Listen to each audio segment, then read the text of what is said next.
Praise the lord. మనం ప్రార్థన ఎలా చేయాలి?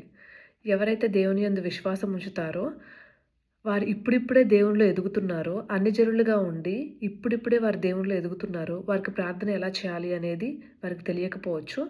సో, నేను అదే స్టేజ్ నుంచి వచ్చాను కాబట్టి, వారికి ఎంతో కొంత ఒక సహాయం అయితే ఉంటుందని నేను ఈ వీడియో చేయడానికి ప్రేరేపించబడ్డాను. ఫస్ట్‌లో నాకు తెలీదు ప్రార్థన ఎలా చేయాలి అని. నేను నా ఫ్రెండ్స్‌ని అడుగుతా ఉండేదాన్ని ఎలా ప్రార్థన చేయాలి అని. వాళ్ళేం చెప్పారంటే, "నీకు ఫస్ట్ నీ పక్కన ఒక మనిషి ఉంటే నువ్వు ఎలా మాట్లాడతావు, అలాగే నువ్వు దేవునితో సంభాషించు" అనే బేసిక్ కాన్సెప్ట్ ఆఫ్ ప్రేయర్ అది నాకు చెప్పారనమాట. సో, నేను నాకిలా ఉంది, అలా ఉంది అని చెప్పేసి పక్కన మనిషి ఎలా ఉన్నాడో అలాగే మాట్లాడేదాన్ని. సెకండ్ టైమ్ ఇలా కంటిన్యూ అవుతున్న కొద్దీ తర్వాత ఇంకో ఫ్రెండ్స్ ఇంకొకళ్ళు ఏం చెప్పారు అనంటే, ప్రేయర్ అనేది 3 ఫేజెస్‌లో ఉంటది. అది ఫస్ట్ వర్షిప్ అంటే ఆరాధన. దేవుణ్ణి ఎలా ఆరాధించాలి అని. ఆరాధించాలి అనంటే మనం ఎలా చేస్తాము? అత్యున్నత సింహాసనంపై ఆసీనుడైన దేవా, కరుణామయుడా, కృపామయుడా అంటే దేవుని యొక్క గుణగణాలను మనం చెప్పాలి. ఆరాధన అంటే అది. తర్వాత థాంక్స్ గివింగ్ అంటే కృతజ్ఞత. దేవుడు మన జీవితంలో మనకేమేం చేశాడు, దేవుడిచ్చిన జీవితానికే వందనాలు, దేవుడిచ్చిన బేసిక్ నెసెసిటీస్ నుంచి మనం ఈరోజు అనుభవిస్తున్న ప్రతి ఒక్కదానికి దేవా నీకు వందనాలు అని చెప్పేసి, నీకున్న ఫ్యామిలీ మెంబర్స్‌కై, జాబ్‌కై, లేకపోతే స్టడీస్‌కై ప్రతి ఒక్కదాన్ని బట్టికే ఈరోజు అని అనుకున్న ప్రతి ఒక్కటి దేవుని వల్లే కలిగింది కాబట్టి వాటికి కృతజ్ఞత చెప్తూ అది సెకండ్ ఫేజ్ ఆఫ్ ప్రార్థన. థర్డ్ ఫేజ్ ఆఫ్ ప్రార్థన ఏంటి అంటే నీ కోసం ఇంకా నీ రిక్వెస్ట్‌లనేసి దాంట్లో పెట్టి, దే నీ యొక్క హృదయాన్ని ఒక కుండలో ఉన్న నీళ్ళని ఇలా ఒలకబోస్తే ఎలా అయితే ఉంటదో, అలా నీ హృదయాన్ని అలా దేవుని సన్నిధిలో దొర్లించి ప్రార్థన చేయాలి. అంటే completely transparent, completely open, surrender your life అని చెప్పేసి అది థర్డ్ ఫేజ్ ఆఫ్ ప్రార్థన అని చెప్పారు. సో, అలాగా ప్రార్థన చేస్తూ ఉండేదాన్ని. ఏది తప్పననట్లేదు. ప్రతి ఒక్కటి కరెక్టే. నా యొక్క ప్రార్థనలో ప్రతి ఒక్కటి స్టేజ్ బై స్టేజ్ ఇంప్రూవ్ అవుతా ఉందనమాట. నెక్స్ట్ ఫేజ్‌లో ఏం చెప్పారు అనంటే, ఆ థర్డ్ ఫేజ్‌లో ఏదైతే ప్రార్థన చేస్తున్నావో దాంట్లో 5 ఫింగర్స్ ఆఫ్ ప్రేయర్ అని చెప్పారు. 5 ఫింగర్స్ ఆఫ్ 5 వేల ప్రార్థన అని చెప్పారు. ఆ 5 వేల ప్రార్థనలో ఏంటి అనంటే, దాంట్లో మొట్టమొదటగా పాస్టర్స్ గురించి అంటే ఎవరైతే దేవుని యొక్క వాక్యాన్ని ప్రకటిస్తున్నారో వాళ్ళ గురించి ప్రార్థన చేయాలి. సెకండ్ ఏంటి అనంటే పొలిటీషియన్స్, నాయకులు, రాజకీయ నాయకులు ఆర్ దేశాన్ని పాలించే లీడర్స్ కోసం ప్రార్థన చేయాలి. తద్వారా మన యొక్క దేశం శాంతి సమాధానంతో ఉండాలి అని చెప్పేసి. థర్డ్ టీచర్స్, ఎవరైతే దేవుని వాక్యం ఎవరైతే చిన్న బిడ్డల్ని వారి దేశానికి ఉపయోగపడే బిడ్డలుగా మారుస్తున్నారో ఆ టీచర్స్ కోసం ప్రార్థన చేయాలి. అండ్ ఫోర్త్ నీ ఫ్యామిలీ మెంబర్స్, నీ ఫ్రెండ్స్ కోసం ప్రేయర్ చేయాలి. And finally it's your turn. నీ కోసం నువ్వు ప్రార్థన చేసుకోవాలి. ఇలా 5,000 ప్రార్థన అని చెప్పారనమాట. సో, అలా కంటిన్యూ అవుతూ వచ్చాను. ఇలా కంటిన్యూ అవుతున్న ఫేజ్‌లో ఇలాగే ప్రార్థన చేస్తున్నాను. ఆ దేవుణ్ణి ఆరాధిస్తూ, థాంక్స్ గివింగ్ చేస్తూ అందరి కోసం ప్రార్థన చేస్తున్నాను. కానీ కరోనా టైంలో నేను చాలా ఆన్‌లైన్ ప్రేయర్స్ విన్నాననమాట. దాంట్లో ఒక పాస్టర్ గారు ఎలా ప్రార్థన చేశారు అనంటే, నేను అవన్నీ బుక్‌లో రాసుకున్నాననమాట. ఎలా ప్రేయర్ చేయాలి అని చెప్పేసి. నేను అప్పుడు అనుకున్నాను, దీంట్లో పాస్టర్స్ గురించి ప్రేయర్ చేయాలి, దేవుని యొక్క సువార్తను ప్రకటిస్తున్నారు కదా అని చెప్పేసి. కానీ ఆయన ఎలా చెప్పాడు అనంటే, చేయాలి కరెక్టే.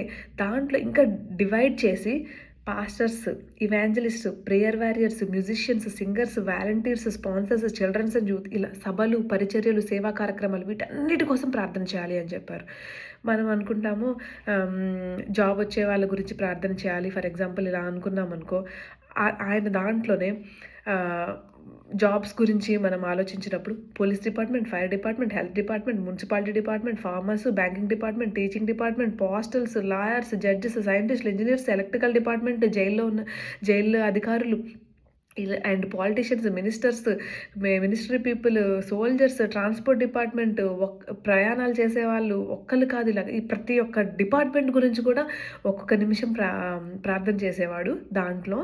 అండ్ జాబ్ గురించి అనంటే ఎవరైతే జాబ్‌లెస్‌గా ఉన్నారో, ఇంటర్వ్యూస్‌కి అటెండ్ అవుతున్నారో, హైక్స్ కోసం ఆరాటపడుతున్నారు, సస్పెండ్ అయిన వాళ్ళున్నారు, బిజినెస్‌లు చేస్తున్నారు, కాంట్రాక్టర్స్‌లో ఉన్నారు, ప్రమోషన్స్ కోసం ఆరాటపడుతున్నారు, ట్రాన్స్‌ఫర్‌ల కోసం ఆరాటపడుతున్నారు. వీళ్ళందరి కోసం కూడా చేసేవారనమాట. అండ్ ఇంకొకటేంటంటే స్వస్థత పరచండి అన్న టాపిక్ తీసుకొని దేవా ఎవరైతే బాధల్లో ఉన్నారో స్వస్థతపరచండి అని మనం మాత్రమే ప్రార్థన చేస్తాం. ఆ పాస్టర్ గారు చేసిన ప్రార్థన ఏంటంటే ప్రతి ఒక్క డిసీజెస్ ఎలా అంటే joint pains, cancer, TB, asthma, ulcer, paralysed, ఐసీయూలో ఉన్నవాళ్ళు, కిడ్నీ స్టోన్స్ ఉన్నవాళ్ళు, లేకపోతే ఉమెన్ ఇష్యూస్ ఉన్నవాళ్ళు, mental illness, depressions, loneliness, stress, fear, anxiety, suicidal థాట్స్లో ఉన్నవాళ్ళు, ఇలా ప్రతి ఒక్కళ్ళు ఏ డిసీజ్లో బాధపడుతున్నారో వాళ్ళందరి కోసం ప్రార్థన చేయడం. అండ్ ఇలానే కాకుండా సునామీలో, ఫ్లడ్స్లో, ఎర్త్‌క్వేక్స్‌లో, ఫైర్స్‌లో, వాల్కన్స్, డ్రాట్స్, ల్యాండ్స్‌లో ఇలా ఏ ప్రాబ్లమ్స్ అయితే ఉన్నాయో ఆ ప్రాబ్లమ్స్ అన్నిటిని కూడా సాల్వ్ చేయమని. అండ్ ఇంకా ఏంటి, కొంతమంది అన్‌ఎక్స్‌పెక్టెడ్ యాక్సిడెంట్స్‌లో చనిపోతున్నారు. విషపురుగులు ఎఫెక్ట్ అవుతున్నాయి. దుష్ట మృగాల ద్వారా చనిపోతున్నారు. కొంతమంది అయితే రీజన్ లేకుండా అకాల మరణాలు చెందుతున్నారు. వాళ్ళేంటి, వీళ్ళందరి కోసం మళ్ళీ ప్రార్థన చేయడాలు. అబద్ధ ప్రవక్తలు, దొంగలు, వ్యభిచారులు, నరహంతకులు, మాంత్రికులు, హ్యాకర్స్, జైల్లో ఉన్న జనాల కోసం, ఫిల్మ్ ఇండస్ట్రీలో ఉన్న వాళ్ళ కోసం, ప్రతి ఒక్కరి కోసం ప్రార్థన చేసేవాడు. ఎలక్ట్రికల్ షాక్స్‌తో చనిపోయేవాళ్ళు, సెల్ ఫోన్ బ్లాస్ట్‌లో చనిపోయేవాళ్ళు, గ్యాస్ బ్లాస్ట్‌లో చనిపోయేవాళ్ళు, ఇలా వీళ్ళందరి కోసం ప్రార్థన చేసేవాడు. ఇంకా ఇది కాకుండా ఫినాన్షియల్ ప్రాబ్లమ్స్‌తో బాధపడిన వాళ్ళు, అప్పిచ్చిన వాళ్ళు, అప్పు తీసుకున్న వాళ్ళు, ఇలాంటి ప్రాబ్లమ్స్.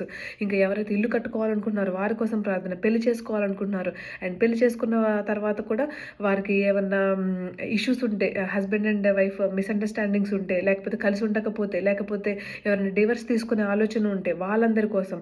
అండ్ ప్రెగ్నెన్సీలో ఉన్నవాళ్ళు, ప్రెగ్నెన్సీ కోసం ఆరాటపడే వాళ్ళు, తర్వాత పుట్టిన చిన్న బిడ్డలకి అండ్ చిన్న బిడ్డల కోసం కానీ, ముసలి వారి కోసం కానీ, అండ్ ఎగ్జామ్స్ రాస్తున్న వారి కోసం జ్ఞానం, తెలివి, బుద్ధి, దయ అందరికీ వాళ్ళకి ఇవ్వమని చెప్పేసి, అండ్ దాంతోపాటు తండ్రి లేని వారి కోసం, విధవరాళ్ళ కోసం ప్రార్థన.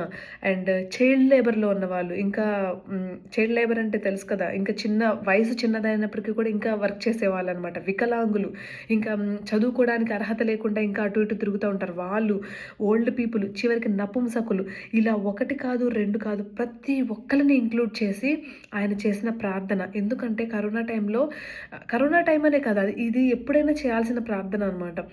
అండ్ ఆ టైంలో అయితే ఇంకా ఎవరు ఎక్కడ బయటికెళ్తే ఏం జరుగుతుంది అనేది తెలీదనమాట. అలా ప్రతి ఒక్కళ్ళని గుర్తుపెట్టుకొని, మీరు ఆ పాస్టర్ గారు చెప్పింది ఏంటి అనంటే, మీరు ప్రతి ఒక్కటి ఇలా నోట్ చేసుకొని రాసుకుంటే మీకు ఆ ప్రార్థనలో పలానా డిపార్ట్మెంట్ వాళ్ళు, పలానా పర్సన్ వాళ్ళు, పలానా ప్రాబ్లమ్‌తో ఉన్నవాళ్ళు, ఇలా ప్రతి ఒక్కటి మీరు గుర్తుంచుకొని మీరు ప్రార్థన చేయగలుగుతారు అని చెప్పేసి ఆ రోజు నాకు నోట్స్ రాయించారనమాట.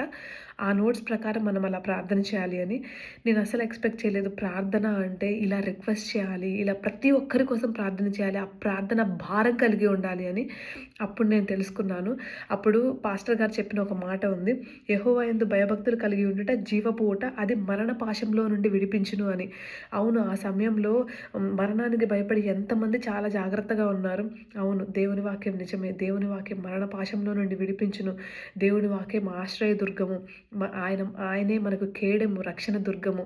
ఆ రోజు ఆ రక్షణ దుర్గంగా ఉండి ఈరోజు మనల్ని ఇక్కడి వరకు మనం సజీవ లెక్కలో ఉండి నడిపిస్తున్నారంటే మన కోసం ఎవరో చేసిన ప్రార్థన కాదా? అండ్ దేవుడి యొక్క కృప కాదా? దానికోసం మనం ఎంతైనా కానీ దేవునికి కృతజ్ఞతలమే ఉన్నాము. మనం కూడా ఇలాగే ప్రార్థన చేయాలి అని చెప్పేసి, ఎవరైతే దేవునిలోకి ఇప్పుడే వస్తున్నారో, ఆల్రెడీ దేవునిలోకి వచ్చి విశ్వాసంలో ఎదుగుతూ ఉన్నారో, ప్రతి ఒక్కరూ ఇలా ప్రార్థన చేసి ఈ దేశ విదేశాలైతేనే ప్రతి ఒక్కళ్ళు సంతోషంతో, శాంతి సమాధానంతో బ్రతకాలని ఆశిస్తూ, ప్రైజ్ ద లార్డ్.